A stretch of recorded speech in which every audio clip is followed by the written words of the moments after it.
Hello दोस्तों, आपका अपने YouTube चैनल कर्मा एजुकेशनल में स्वागत है। और दोस्तों यहाँ पर आज हम लोग सारभूत तत्व कोश अर्थात जो किसी भी कम्पिटिटिव एग्जाम्स के लिए जो मासिक पत्रिकाएं आती हैं हर महीने, तो उसके अनुसार जो है ये जो है कि एक इम्पोर्टेंट मासिक पत्रिका से जो है कि उठाया गया क्वेश्चंस है, जिसमें हर एक टॉपिक वाइज और सब्जेक्ट वाइज क्वेश्चंस को दिया गया है। और सभी क्वेश्चंस में भी आपके लिए काफ़ी इंपॉर्टेंट हो सकती है आपके आगाम जो है अपकमिंग आने वाले एग्जाम्स के लिए। तो ये क्वेश्चंस आपके लिए काफ़ी इंपॉर्टेंट हो सकती है, जो है कि इसको सारे क्वेश्चंस को मैं अभी आप लोगों के सामने क्लियर कर दूंगा। और सारे क्वेश्चंस को जो है कि बारी बारी से क्वेश्चन भी तो उसके आंसर को भी बता दिया जाएगा। तो आप चैनल पर बने रहें। वीडियो थोड़ी लंबी हो सकती है, बट इसमें जितने भी क्वेश्चन हैं वो काफ़ी इंपॉर्टेंट्स है पॉइंट ऑफ आपके एग्जाम्स के व्यू से। तो एक भी क्वेश्चन आप बिल्कुल भी जो है कि देखना ना छोड़ें और विदाउट स्किप आप हर क्वेश्चंस को देखें। देखिए, आज का जो हमारा ये है, यह है सारभूत तत्व कोश। जो हमारी आज की हेडिंग है आप देख सकते हैं, सारभूत तत्व कोश। ठीक है, यही आज की हमारी हेडिंग है, आप देख सकते हैं। चलिए हम अब आपको यहाँ पर सारे क्वेश्चंस जो है कि करवाते हैं।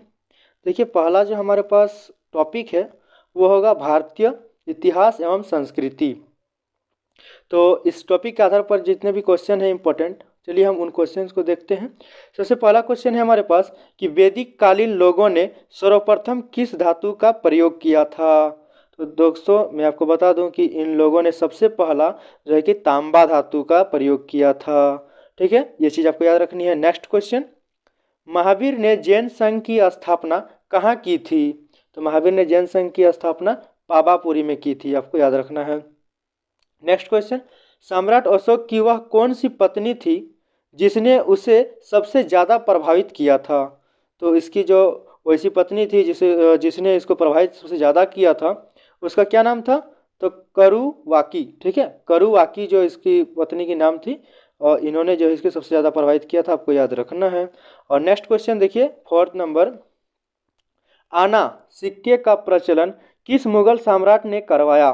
ठीक है, तो आपको इसका आंसर बता दूं कि जहांगीर ने जो है कि इस सिक्के का प्रचलन करवाया था। नेक्स्ट क्वेश्चन, वैष्णव मत किन शासकों के संरक्षण में अपने चरमोत्कर्ष पर पहुंचा। ठीक है, तो गुप्त काल में जो है कि यह अपने चरमोत्कर्ष पर पहुंचा था।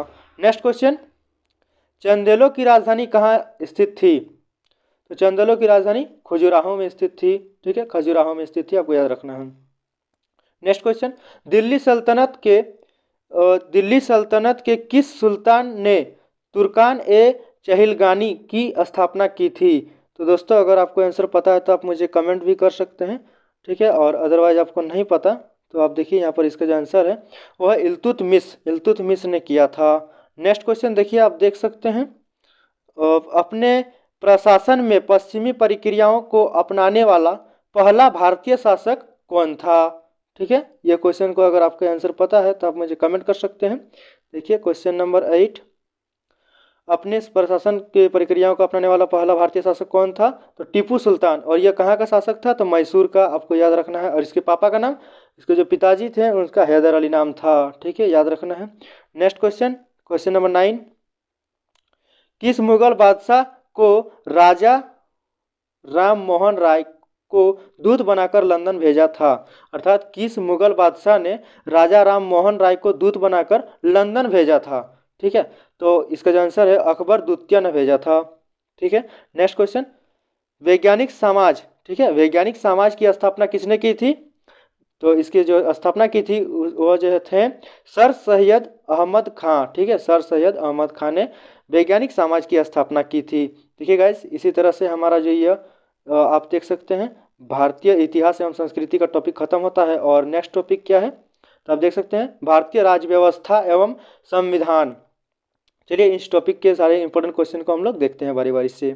देखिए जो क्वेश्चन नंबर 21 है, आप देख सकते हैं वह है, प्रत्येक राज्य में, ठीक है, प्रत्येक राज्य में महाविधिकता की नियुक्ति निम्नलिखित में से किसके द्वारा की जाती है। तो राज्यपाल द्वारा किया जाता है। ठीक है, महाविधिकता की नियुक्ति राज्यपाल द्वारा की जाती है। नेक्स्ट क्वेश्चन, हम लोग नेक्स्ट क्वेश्चन की ओर आगे बढ़ेंगे। और देखिए नेक्स्ट क्वेश्चन हमारे पास है, भारतीय संविधान के किस अनुच्छेद में लोकसभा के गठन के संबंध में प्रावधान किया गया है? आपको बताना है। अगर आंसर पता है तो आप कमेंट बॉक्स में आंसर रिप्लाई कर सकते हैं। अदरवाइज देखिए, अनुच्छेद 81 एवं अनुच्छेद 331 में जो है कि भारतीय संविधान के इसमें जो है कि अनुच्छेद में लोकसभा के गठन के संबंध में प्रावधान किया गया है। नेक्स्ट क्वेश्चन देखिए, क्वेश्चन नंबर 23, राज्यसभा के सदस्यों का कार्यकाल कितने वर्ष का होता है? तो राइट आंसर 6 वर्ष का होता है। नेक्स्ट क्वेश्चन, मूल संविधान में लोकसभा सदस्यों की संख्या कितनी निर्धारित की गई थी? तो 525 जो है कि उस समय जो है कि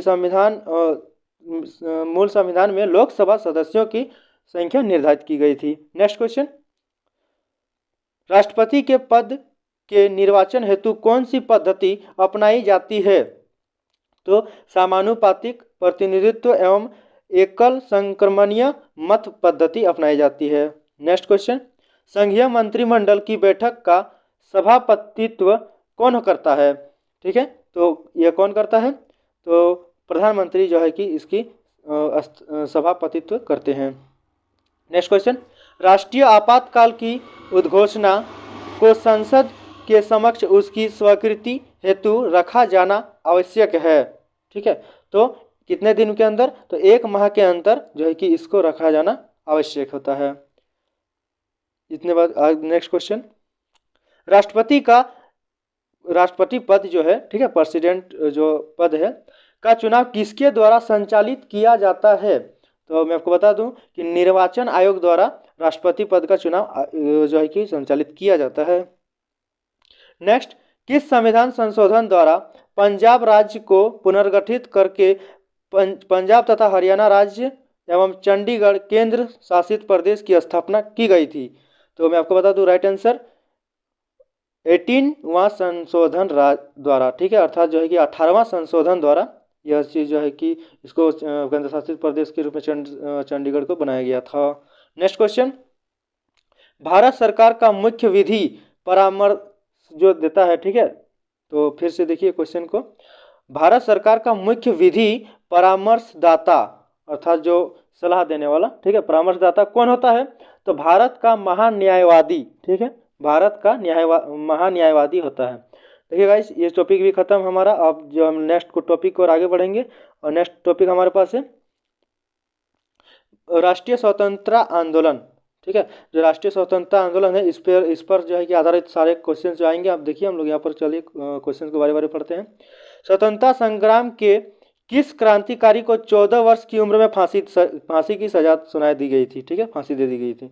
तो आंसर, राइट आंसर इसका खुदीराम बोस को दे दिया गया था। वर्नाकुलर एक्ट जो था वो किस विषय से संबंधित था? तो प्रेस से संबंधित था। ठीक है, प्रेस से, आपको याद रखना है। नेक्स्ट, महात्मा गांधी के राजनीतिक गुरु कौन थे? तो जीके गोखले अर्थात गोपाल कृष्ण गोखले जो है कि इसके राजनीतिक गुरु थे। ठीक है, नेक्स्ट क्वेश्चन, भारतीय स्वतंत्रता संग्राम के दौरान सूर्य सेन की किस घटना से संबंधित थे? ठीक है, तो चटगांव शस्त्रागार छापा से संबंधित थे। नेक्स्ट क्वेश्चन, शेर ए पंजाब के रूप में किसे जाना जाता था? ठीक है, कौन जाना जाता था शेर ए पंजाब के नाम से? तो लाला लाजपत राय को जो है कि शेर ए पंजाब के नाम से जाना जाता था। नेक्स्ट क्वेश्चन, किस तरीके के शुरुआती राष्ट्रवादियों ने ब्रिटिश शासन की नैतिक नींव को सफलतापूर्वक कमजोर किया था? तो इसके आंसर है संवैधानिक सुधारों के लिए अपना आंदोलन कर। ठीक है, जो टेक्स्ट था वो Annie Besant. Next question, Annie Besant द्वारा स्थापित होम रूल लीग में कौन सा मुस्लिम नेता शामिल हुआ था? इसका answer, right answer Mohammad Ali Jinnah. ठीक है, ये शामिल हुआ था। नेक्स्ट, दांडी यात्रा के साथ निम्नलिखित में से क्या प्रारंभ हुआ था? अर्थात जो दांडी यात्रा महात्मा गांधी द्वारा चलाए गए थे, ठीक है, मैं भी आपको पता होगा। तो उस समय जो और एक कौन सा आंदोलन चलाया गया था? तो साथ ही साथ जो है कि सविनय अवज्ञा आंदोलन। ठीक है ना, क्या है? सविनय अवज्ञा आंदोलन को चलाया गया था। नेक्स्ट क्वेश्चन, अभिनव भारत नामक संस्था किसके द्वारा संगठित की गई थी? तो इसका जो राइट आंसर है वो है विनायक दामोदर सावरकर। ठीक है, सावरकर द्वारा जो है कि चलाई गई थी। नेक्स्ट क्वेश्चन, भारत के विभाजन की माउंटबेटन योजना कब घोषित की गई थी? ठीक है। तो राइट आंसर 3 जून 1947 ईस्वी को किया गया था इसका जो है कि घोषणा। आपको याद रखना है। देखिए ये क्वेश्चन, ये सेशन भी हमारा देखिए समाप्त होता है। और देखिए नेक्स्ट, फिर हम लोग नेक्स्ट जो टॉपिक पर आते हैं वो है, देखिए हमारा टॉपिक पर्यावरण एवं जैव विविधता। इसके अंतर्गत जितने भी मोस्ट इंपोर्टेंट क्वेश्चन है उसको हम लोग देखेंगे बारी बारी से। देखिए पहला क्वेश्चन, जल में जीवों को जीवित रहने के लिए BOD कितना होना चाहिए? ठीक है, BOD कितना होना चाहिए? तो राइट आंसर 4%, 4% होना चाहिए। नेक्स्ट क्वेश्चन, नागोया प्रोटोकॉल का संबंध किससे है? तो जैविक संस्थान, ठीक है, संसाधन से जो है कि इसका संबंध है, आपको याद रखना है। नेक्स्ट क्वेश्चन, दो भिन्न समुदाय, ठीक है, दो भिन्न समुदायों के बीच का संक्रांतिक क्षेत्र क्या कहलाता है? ठीक है, तो आपको याद रखना है, दो जो इसका संक्रांतिक क्षेत्र का जो कहलाता है वो इकोटॉन, ठीक है, इकोटॉन कहलाता है। नेक्स्ट क्वेश्चन, एक मनुष्य के जीवन को पूर्ण रूप, ठीक है, एक मनुष्य के जीवन को पूर्ण रूप से धारणीय करने के लिए आवश्यक न्यूनतम भूमि को क्या कहते हैं? तो उसको कहते हैं पारिस्थितिकीय जो पद छाप होता है उसको कहा जाता है। ठीक है, आपको याद रखना है। नेक्स्ट क्वेश्चन, सागरीय प्रवाल विरंजक जिसको कोरल ब्लीचिंग कहते हैं, ठीक है, और का सबसे अधिक प्रभावी कारक कौन सा है? ठीक है, तो आपको याद रखना है सागरीय जल के तापमान में वृद्धि, यही जो है इसका कारक है, याद रखना है आपको। नेक्स्ट क्वेश्चन, वह वर्णक जो वनस्पति को परावैंगनिक किरणों के दुष्प्रभावों से बचाता है?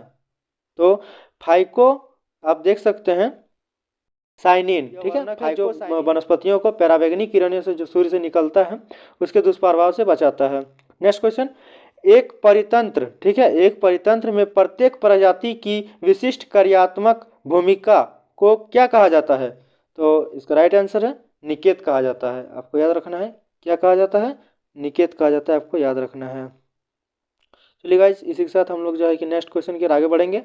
देखिए नेक्स्ट क्वेश्चन है, वह प्रक्रिया जिसके द्वारा किसी क्षेत्र में पाई जाने वाली वनस्पति और जंतु प्रजातियां जो है, ठीक है, के समुदाय समय के साथ दूसरे समुदाय में परिवर्तित हो जाते हैं, क्या कहलाता है? तो आपको याद रखना है पारिस्थितिकीय अनुक्रम कहलाता है। नेक्स्ट क्वेश्चन 39, ग्रीन इंडेक्स किसके द्वारा विकसित किया गया है? तो आपको याद रखना है, इसका जो राइट आंसर है वह है संयुक्त राष्ट्र पर्यावरण कार्यक्रम द्वारा।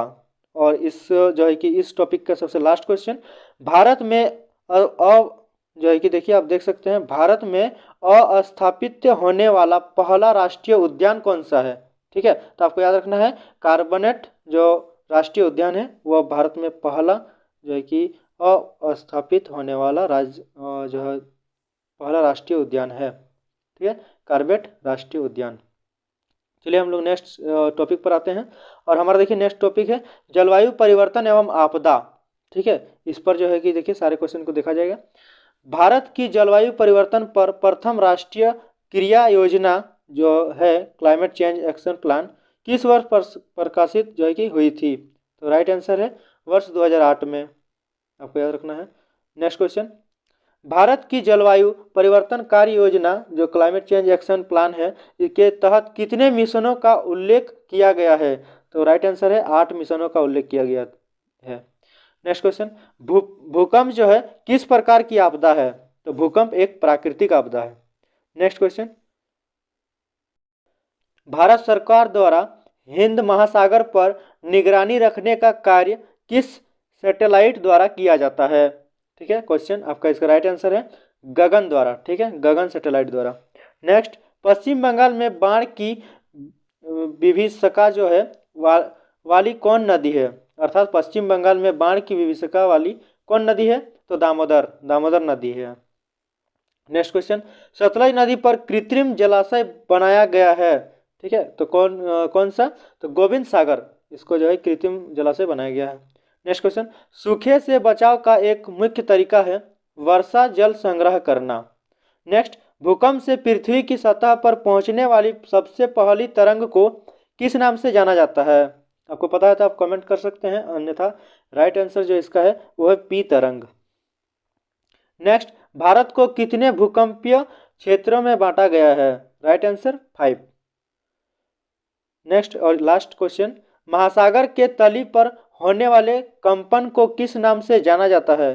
तो याद रखिएगा आपको सुनामी, और इसी को जो है कि इंग्लिश में टी सबसे फर्स्ट में लगाकर और सुनामी लिखा जाता है, टी सुनामी। ठीक है, आपको ये चीज़ भी याद रखनी है।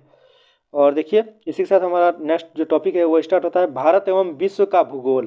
ठीक है, इस टॉपिक पर हम लोग क्वेश्चन देखेंगे। देखिए क्वेश्चन है हमारा पहला, सेलिबीज सागर कहाँ स्थित है?